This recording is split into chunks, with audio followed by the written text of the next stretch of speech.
برادران اسلام، دنیا میں اس وقت مسلمان ہی وہ خوش قسمت لوگ ہیں جن کے پاس اللہ کا کلام بالکل محفوظ، تمام تحریفات سے پاک، ٹھیک ٹھیک انہی الفاظ میں موجود ہے جن الفاظ میں وہ اللہ کے رسول برحق پر اترا تھا۔ اور دنیا میں اس وقت مسلمان ہی وہ بدقسمت لوگ ہیں جو اپنے پاس اللہ کا کلام رکھتے ہیں اور پھر بھی اس کی برکتوں اور بے حد و حساب نعمتوں سے محروم ہیں۔ قرآن ان کے پاس اس لیے بھیجا گیا تھا کہ اس کو پڑھیں، سمجھیں اور اس کے مطابق عمل کریں، اور اس کو لے کر خدا کی زمین پر خدا کے قانون کی حکومت قائم کر دیں۔ وہ ان کو عزت اور طاقت بخشنے آیا تھا، وہ انہیں زمین پر خدا کا اصلی خلیفہ بنانے آیا تھا، اور تاریخ گواہ ہے کہ جب انہوں نے اس کی ہدایت کے مطابق عمل کیا تو اس نے ان کو دنیا کا امام اور پیشوا بنا کر بھی دکھا دیا۔ مگر اب ان کے ہاں اس کا مصرف اس کے سوا کچھ نہیں رہا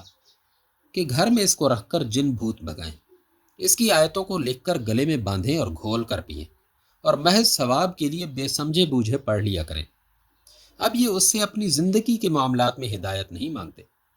اس سے یہ نہیں پوچھتے کہ ہمارے عقائد کیا ہونے چاہیے، ہمارے اعمال کیا ہونے چاہیے، ہمارے اخلاق کیسے ہونے چاہیے، ہم لین دین کس طرح کریں، دوستی اور دشمنی میں کس قانون کی پابندی کریں، خدا کے بندوں کے اور خود اپنے نفس کے حقوق ہم پر کیا ہیں اور انہیں ہم کس طرح ادا کریں، ہمارے لیے حق کیا ہے اور باطل کیا، اطاعت ہمیں کس کی کرنی چاہیے اور نافرمانی کس کی، تعلق کس سے رکھنا چاہیے اور کس سے نہ رکھنا چاہیے، ہمارا دوست کون ہے اور دشمن کون، ہمارے لیے عزت اور فلاح اور نفع کس چیز میں ہے اور ذلت اور نامرادی اور نقصان کس چیز میں۔ یہ ساری باتیں اب مسلمانوں نے قرآن سے پوچھنی چھوڑ دی ہیں۔ اب یہ کافروں اور مشرکوں سے، گمراہ اور خود غرض لوگوں سے اور خود اپنے نفس کے شیطان سے ان باتوں کو پوچھتے ہیں اور انہی کے کہے پر چلتے ہیں۔ اس لیے خدا کو چھوڑ کر دوسروں کے حکم پر چلنے کا جو انجام ہونا چاہیے وہی ان کا ہوا، اور اسی کو یہ آج ہندوستان میں، چین اور جاوا میں، فلسطین اور شام میں، الجزائر اور مراکش میں ہر جگہ بری طرح بھگت رہے ہیں۔ قرآن تو خیر کا سرچشمہ ہے، جتنی اور جیسی خیر تم اس سے مانگو گے یہ تمہیں دے گا۔ تم اس سے محض جن بھوت بھگانا اور کھانسی بخار کا علاج اور مقدمے کی کامیابی اور نوکری کا حصول اور ایسی ہی چھوٹی ذلیل اور بے حقیقت چیزیں مانگتے ہو تو یہی تمہیں ملیں گی۔ اگر دنیا کی بادشاہی اور روئے زمین کی حکومت مانگو گے تو وہ بھی ملے گی، اور اگر عرش الہی کے قریب پہنچنا چاہو گے تو یہ تمہیں وہاں بھی پہنچا دے گا۔ یہ تمہارے اپنے ظرف کی بات ہے کہ سمندر سے پانی کی 2 بوندیں مانگتے ہو، ورنہ سمندر تو دریا بخشنے کے لیے بھی تیار ہے۔ حضرات،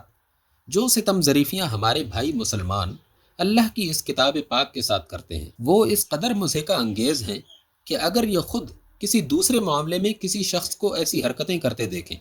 تو اس کی ہنسی اڑائیں بلکہ اس کو پاگل قرار دیں۔ بتائیے، اگر کوئی شخص حکیم سے نسخہ لکھوا کر لائے اور اسے کپڑے میں لپیٹ کر گلے میں باندھ لے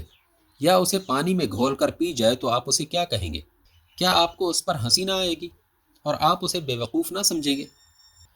مگر سب سے بڑے حکیم نے آپ کے امراض کے لیے شفا اور رحمت کا جو بے نظیر نسخہ لکھ کر دیا ہے، اس کے ساتھ آپ کی آنکھوں کے سامنے دن رات یہی سلوک ہو رہا ہے، اور کسی کو اس پر ہنسی نہیں آتی۔ کوئی نہیں سوچتا کہ نسخہ گلے میں لٹکانے اور گھول کر پینے کی چیز نہیں، بلکہ اس لیے ہوتا ہے کہ اس کی ہدایت کے مطابق دوا استعمال کی جائے۔ بتائیے، اگر کوئی شخص بیمار ہو اور علم طب کی کوئی کتاب لے کر پڑھنے بیٹھ جائے اور یہ خیال کرے کہ محض اس کتاب کو پڑھ لینے سے بیماری دور ہو جائے گی، تو آپ اسے کیا کہیں گے؟ کیا آپ نہ کہیں گے کہ بھیجو اسے پاگل خانے میں، اس کا دماغ خراب ہو گیا ہے؟ مگر شافی مطلق نے جو کتاب آپ کے امراض کا علاج کرنے کے لیے بھیجی ہے اس کے ساتھ آپ کا برتاؤ یہی ہے۔ آپ اس کو پڑھتے ہیں اور یہ خیال کرتے ہیں کہ بس اس کے پڑھ لینے ہی سے تمام امراض دور ہو جائیں گے۔ اس کی ہدایات پر عمل کرنے کی ضرورت نہیں، نہ ان چیزوں سے پرہیز کی ضرورت ہے جن کو یہ مضر بتا رہی ہے۔ پھر آپ خود اپنے اوپر بھی وہی حکم کیوں نہیں لگاتے جو اس شخص پر لگاتے ہیں جو بیماری دور کرنے کے لیے صرف علم طب کی کتابیں پڑھ لینے کو کافی سمجھتا ہے؟ آپ کے پاس اگر کوئی خط کسی ایسی زبان میں آتا ہے جسے آپ نہ جانتے ہو تو آپ دوڑے ہوئے جاتے ہیں کہ اس زبان کے جاننے والے سے اس کا مطلب پوچھیں۔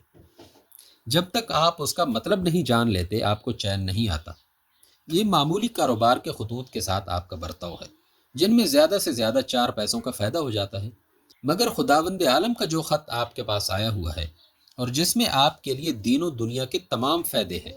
اسے آپ اپنے پاس یوں ہی رکھ چھوڑتے ہیں۔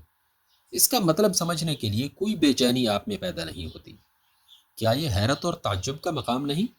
یہ باتیں میں ہنسی دل لگی کے لیے نہیں کر رہا ہوں۔ آپ ان باتوں پر غور کریں گے تو آپ کا دل گواہی دے گا کہ دنیا میں سب سے بڑھ کر ظلم اللہ کی اس کتاب پاک کے ساتھ ہو رہا ہے، اور یہ ظلم کرنے والے وہی لوگ ہیں جو کہتے ہیں کہ ہم اس کتاب پر ایمان رکھتے ہیں اور اس پر جان قربان کرنے کے لیے تیار ہیں۔ بے شک وہ ایمان رکھتے ہیں اور اسے جان سے زیادہ عزیز رکھتے ہیں، مگر افسوس یہ ہے کہ وہی اس پر سب سے زیادہ ظلم کرتے ہیں، اور اللہ کی کتاب پر ظلم کرنے کا جو انجام ہے وہ ظاہر ہے۔ خوب سمجھ لیجئے، اللہ کا کلام انسان کے پاس اس لیے نہیں آتا کہ وہ بدبختی اور مصیبت میں مبتلا ہو۔ سورہ طٰہٰ میں اللہ تعالیٰ نے فرمایا ہے، طٰہٰ ما انزلنا علیک القرآن لتشقی، ہم نے یہ قرآن تم پر اس لیے نازل نہیں کیا ہے کہ تم مصیبت میں پڑ جاؤ۔ یہ سعادت اور نیک بختی کا سرچشمہ ہے، شقاوت اور بدبختی کا ذریعہ نہیں ہے۔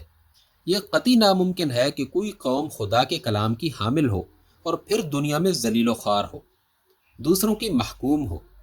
پاؤں میں روندی اور جوتیوں سے ٹھکرائی جائے، اس کے گلے میں غلامی کا پھندا ہو اور غیروں کے ہاتھ میں اس کی باگیں ہوں، اور وہ اس کو اس طرح ہانکیں جیسے جانور ہانکے جاتے ہیں۔ یہ انجام اس کا صرف اسی وقت ہوتا ہے جب وہ اللہ کے کلام پر ظلم کرتی ہے۔ بنی اسرائیل کا انجام آپ کے سامنے ہے۔ ان کے پاس تورات اور انجیل بھیجی گئی اور کہا گیا تھا اگر وہ تورات اور انجیل اور ان کتابوں کی پیروی پر قائم رہتے جو ان کے رب کی طرف سے ان کے پاس بھیجی گئی تھی تو ان پر آسمان سے رزق برستا اور زمین سے رزق ابلتا، مگر انہوں نے اللہ کی ان کتابوں پر ظلم کیا اور اس کا نتیجہ یہ دیکھا کہ ان پر ذلت اور محتاجی مسلط کر دی گئی اور وہ خدا کے غضب میں گر گئے۔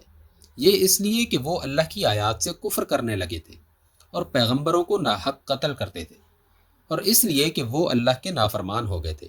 اور حد سے گزر گئے تھے۔ بس جو قوم خدا کی کتاب رکھتی ہو اور پھر بھی ذلیل و خوار اور محکوم و مغلوب ہو تو سمجھ لیجئے کہ وہ ضرور کتاب الہی پر ظلم کر رہی ہے، اور اس پر یہ سارا وبال اسی ظلم کا ہے۔ خدا کے اس غضب سے نجات پانے کی اس کے سوا کوئی صورت نہیں کہ اس کی کتاب کے ساتھ ظلم کرنا چھوڑ دیا جائے اور اس کا حق ادا کرنے کی کوشش کی جائے۔ اگر آپ اس گناہ عظیم سے باز نہیں آئیں گے تو آپ کی حالت ہرگز نہ بدلے گی، خواہ آپ گاؤں گاؤں کالج کھول دیں اور آپ کا بچہ بچہ گریجویٹ ہو جائے اور آپ یہودیوں کی طرح سود خواری کر کے کروڑ پتی ہی کیوں نہ بن جائے۔ حضرات، ہر مسلمان کو سب سے پہلے جو چیز جاننی چاہیے وہ یہ ہے کہ مسلمان کہتے کس کو ہیں اور مسلم کے معنی کیا ہے۔ اگر انسان یہ نہ جانتا ہو کہ انسانیت کیا چیز ہے اور انسان و حیوان میں فرق کیا ہے تو وہ حیوانوں کی سی حرکات کرے گا اور اپنے آدمی ہونے کی قدر نہ کر سکے گا۔ اسی طرح اگر کسی شخص کو یہ نہ معلوم ہو کہ مسلمان ہونے کے معنی کیا ہے اور مسلم اور غیر مسلم میں امتیاز کس طرح ہوتا ہے تو وہ غیر مسلموں کی سی حرکات کرے گا اور اپنے مسلمان ہونے کی قدر نہ کر سکے گا۔ لہذا مسلمان کو اور مسلمان کے ہر بچے کو اس بات سے واقف ہونا چاہیے کہ وہ جو اپنے آپ کو مسلمان کہتا ہے تو اس کے معنی کیا ہے، مسلمان ہونے کے ساتھ ہی آدمی کی حیثیت میں کیا فرق واقع ہو جاتا ہے، اس پر کیا ذمہ داری عائد ہوتی ہے، اور اسلام کے حدود کیا ہیں جن کے اندر رہنے سے آدمی مسلمان رہتا ہے اور جن کے باہر قدم رکھتے ہی وہ مسلمانیت سے خارج ہو جاتا ہے، چاہے وہ زبان سے اپنے آپ کو مسلمان ہی کہتا جائے۔ اسلام کے معنی ہے خدا کی اطاعت اور فرما برداری کے، اپنے آپ کو خدا کے سپرد کر دینا اسلام ہے۔ خدا کے مقابلے میں اپنی آزادی و خود مختاری سے دستبردار ہو جانا اسلام ہے۔ خدا کی بادشاہی اور فرما روائی کے آگے سر تسلیم خم کر دینا اسلام ہے۔ جو شخص اپنے سارے معاملات کو خدا کے حوالے کر دے وہ مسلمان ہے، اور جو اپنے معاملات کو اپنے ہاتھ میں رکھے یا خدا کے سوا کسی اور کے سپرد کر دے وہ مسلمان نہیں ہے۔ خدا کے حوالے کرنے یا خدا کے سپرد کرنے کا مطلب یہ ہے کہ خدا نے اپنی کتاب اور اپنے رسول صلی اللہ علیہ وسلم کے ذریعے سے جو ہدایت بھیجی ہے اس کو قبول کیا جائے اور اس میں چون و چرا نہ کی جائے، اور زندگی میں جو معاملہ بھی پیش آئے اس میں صرف قرآن اور سنت رسول کی پیروی کی جائے۔ جو شخص اپنی عقل اور دنیا کے دستور اور خدا کے سوا ہر ایک کی بات کو پیچھے رکھتا ہے اور ہر معاملے میں خدا کی کتاب اور اس کے رسول سے پوچھتا ہے کہ مجھے کیا کرنا چاہیے اور کیا نہ کرنا چاہیے، اور جو ہدایت وہاں سے ملے اس کو بے چون و چرا مان لیتا ہے اور اس کے خلاف ہر چیز کو رد کر دیتا ہے، وہ اور صرف وہی مسلمان ہے، اس لیے کہ اس نے اپنے آپ کو بالکل خدا کے سپرد کر دیا، اور اپنے آپ کو خدا کے سپرد کرنا ہی مسلمان ہونا ہے۔ اس کے برخلاف جو شخص قرآن اور سنت رسول پر انحصار نہیں کرتا، بلکہ اپنے دل کا کہا کرتا ہے، یا باپ دادا سے جو کچھ ہوتا چلا آیا ہو اس کی پیروی کرتا ہے، یا دنیا میں جو کچھ ہو رہا ہو اس کے مطابق چلتا ہے، اور اپنے معاملات میں قرآن اور سنت سے یہ دریافت کرنے کی ضرورت ہی نہیں سمجھتا کہ اسے کیا کرنا چاہیے، یا اگر اسے معلوم ہو جائے کہ قرآن و سنت کی ہدایت یہ ہے، اور پھر وہ اس کے جواب میں کہتا ہے کہ میری عقل اسے قبول نہیں کرتی، اس لیے میں اس بات کو نہیں مانتا، یا باپ دادا سے تو اس کے خلاف عمل ہو رہا ہے لہٰذا میں اس کی پیروی نہ کروں گا، یا دنیا کا طریقہ اس کے خلاف ہے لہٰذا میں اسی پر چلوں گا، تو ایسا شخص ہرگز مسلمان نہیں ہے۔ وہ جھوٹ کہتا ہے اگر اپنے آپ کو مسلمان کہتا ہے۔ آپ جس وقت کلمہ لا الہ الا اللہ محمد الرسول اللہ پڑھتے ہیں اور مسلمان ہونے کا اقرار کرتے ہیں، اسی وقت گویا آپ اس بات کا اقرار کرتے ہیں کہ آپ کے لیے قانون صرف خدا کا قانون ہے، آپ کا حاکم صرف خدا ہے، آپ کو اطاعت صرف خدا کی کرنی ہے، اور آپ کے نزدیک حق صرف وہ ہے جو خدا کی کتاب اور اس کے رسول کے ذریعے سے معلوم ہو۔ اس کے معنی یہ ہے کہ آپ مسلمان ہوتے ہی خدا کے حق میں اپنی آزادی سے دستبردار ہو گئے۔ اب آپ کو یہ کہنے کا حق ہی نہ رہا کہ میری رائے یہ ہے، یا دنیا کا دستور یہ ہے، یا خاندان کا رواج یہ ہے، یا فلاں حضرت یا فلاں بزرگ یہ فرماتے ہیں۔ خدا کے کلام اور اس کے رسول کی سنت کے مقابلے میں اب ان میں سے کوئی چیز بھی آپ نہیں کر سکتے۔ اب آپ کا کام یہ ہے کہ ہر چیز کو قرآن و سنت کے سامنے پیش کریں، جو کچھ اس کے مطابق ہو قبول کریں، اور جو اس کے خلاف ہو اسے اٹھا کر پھینک دیں، خواہ وہ کسی کی بات اور کسی کا طریقہ ہو۔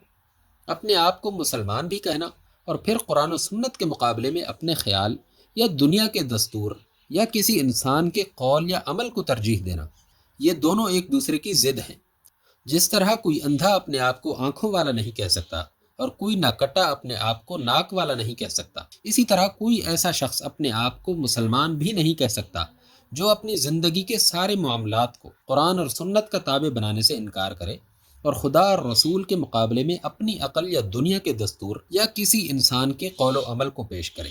جو شخص مسلمان نہ رہنا چاہتا ہو اسے کوئی مسلمان رہنے پر مجبور نہیں کر سکتا، اسے اختیار ہے کہ جو مذہب چاہے اختیار کرے اور اپنا جو نام چاہے رکھ لے، مگر جب وہ اپنے آپ کو مسلمان کہتا ہے تو اس کو خوب سمجھ لینا چاہیے کہ وہ مسلمان اسی وقت تک رہ سکتا ہے جب تک وہ اسلام کی سرحد میں رہے۔ خدا کے کلام اور اس کے رسول کی سنت کو حق اور صداقت کا معیار تسلیم کرنا اور اس کے خلاف ہر چیز کو باطل سمجھنا اسلام کی سرحد ہے۔ اس سرحد میں جو شخص رہے وہی مسلمان ہے۔ اس سے باہر قدم رکھتے ہی آدمی اسلام سے خارج ہو جاتا ہے، اور اس کے بعد اگر وہ اپنے آپ کو مسلمان سمجھتا ہے اور مسلمان کہتا ہے تو خود وہ اپنے نفس کو بھی دھوکہ دیتا ہے اور دنیا کو بھی۔ وَمَن لَّمْ يَحْكُم بِمَا أَنزَلَ اللَّهُ فَأُولَٰئِكَ هُمُ الْكَافِرُونَ، اور جو اللہ کے نازل کردہ قانون کے مطابق فیصلہ نہ کرے وہی کافر ہیں۔